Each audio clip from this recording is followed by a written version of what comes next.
هم سألت نفسك شنو سبب غيبة الإمام المهدي عليه السلام؟ أولا لازم نعرف أنه غيبة الإمام المهدي ليست بسبب الله تعالى، لأن الله تعالى أكثر رحمة وأكثر لطفا بالعباد من أن يغيب عنهم الإمام المهدي.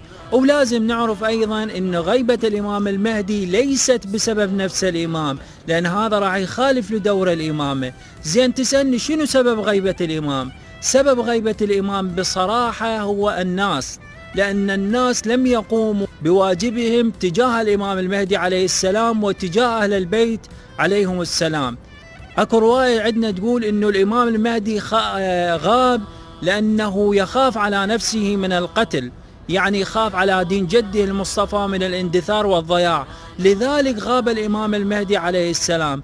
وباختصار إخواني، غاب الإمام المهدي عليه السلام لأن الناس غير مستعدين لظهوره. وأحب